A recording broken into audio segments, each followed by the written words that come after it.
પડી રહ્યો છે। ભારે બફારા વચ્ચે ધીમી ધારે કાલાવડ શહેર અને આસપાસના ગ્રામીણ વિસ્તારોમાં વરસાદ વરસ્યો।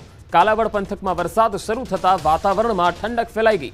કાલાવડના મુખ્ય માર્ગો પર વરસાદી પાણી ફરી વળ્યા હતા।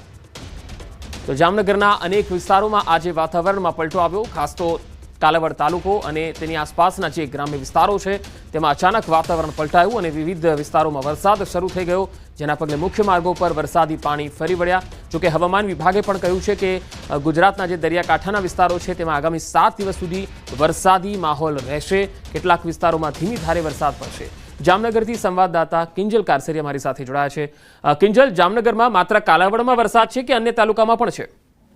બિલકુલ પંકજ, જે પ્રકારે વાત કરવામાં આવે, હાલ દરિયાઈ કાંઠા વિસ્તારમાં જે વરસાદની આગાહી છે તેને લઈને જ જામનગર જિલ્લો કે જે દરિયાકાંઠે આવેલો છે ત્યાં કાલાવડ પંથકમાં વરસાદના સમાચાર છે તે મળી રહ્યા છે। 4 વાગ્યા આસપાસ કાલાવડ પંથકમાં ભારે બફારા વચ્ચે જે વરસાદી વાતાવરણ છે તે સર્જાયું હતું અને ધીમી ધારે વરસાદ છે તે શરૂ થયો છે।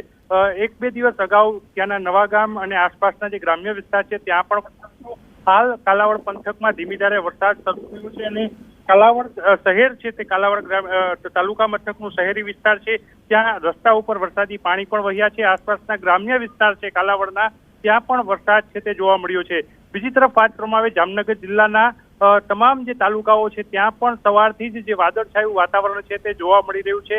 એક તરફ બફારો પણ જોવા મળી રહ્યો છે અને વરસાદી સિસ્ટમ છે જાણે સક્રિય થયું હોય તે પ્રકારની હાલ જે પરિસ્થિતિ છે તે જોવા મળી છે। પરંતુ અત્યારે જામનગર જિલ્લાના કાલાવડ પંથકના જે ગ્રામ્ય વિસ્તારો છે ત્યાં વરસાદના સમાચાર છે તે મળી રહ્યા છે અને વરસાદ જોવા મળી રહ્યો છે। પંકજ,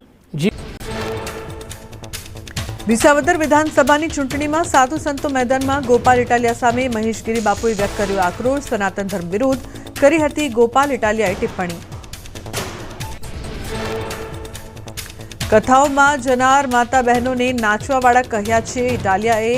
મહેશ ગિરીબાપુએ ગોપાલ ઇટાલિયાને સનાતન ધર્મ વિરોધી પ્રવૃત્તિ કરનાર ગણાવ્યા।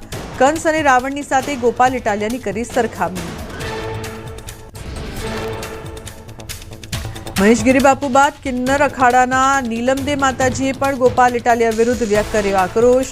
કહ્યું, તું જે વિસ્તારમાં આવ્યો છે ત્યાં કિન્નર પણ માતાજી તરીકે પૂજાય છે। અગાઉ ગોપાલ ઇટાલિયાએ કિન્નર મુદ્દે કરી હતી ટિપ્પણી। યજ્ઞેશ દવે પણ ગોપાલ ઇટાલિયા મુદ્દે કર્યા પ્રહાર। કહ્યું કે જે વ્યક્તિ જન્મથી જ વિકૃત હોય અને જેની માનસિકતા સનાતન ધર્મની વિરુદ્ધ હોય તે ક્યારેય સુધરતો નથી, તે ફક્ત સુધરવાનો ડોળ કરે છે।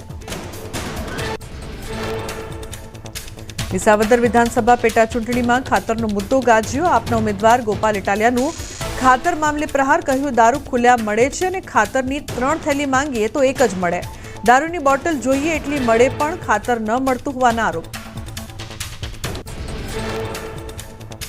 ખાતર મુદ્દે ગોપાલ ઇટાલિયાના પ્રહાર પર જયેશ રાદડિયાનો વળતો જવાબ। કહ્યું, ખાતરનો કોઈ પ્રશ્ન જ નથી, ખાતરની જરૂર પડે તો મને ફોન કરજો। વિસાવદરના ભલગામમાં ખાતરની ફરિયાદ મળતા ભેસાણ અને વિસાવદર પહોંચાડ્યું હતું 700 ટન ખાતર। વિસાવદર વિધાનસભા ચૂંટણી પહેલા આપમાં ભડકો। પાર્ટી દ્વારા થતી અવગણનાને લઈને પ્રદેશ સંગઠન મંત્રી હિતેશ વઘાસિયાએ આપ્યું રાજીનામું। પાર્ટીમાંથી ટિકિટ ન મળતા અપક્ષમાંથી ઉમેદવારી નોંધાવી। વિસાવદર પેટા ચૂંટણીમાં પહેલા ચુવાડિયા ઠાકોર સમાજમાં નારાજગી। પેટા ચૂંટણીમાં ચુવાડિયા ઠાકોર સમાજનું 40 થી 50 હજાર વોટિંગ હોવાનો દાવો। વધુ મતદારો હોવા છતાં અવગણના થતી હોવાનો આરોપ।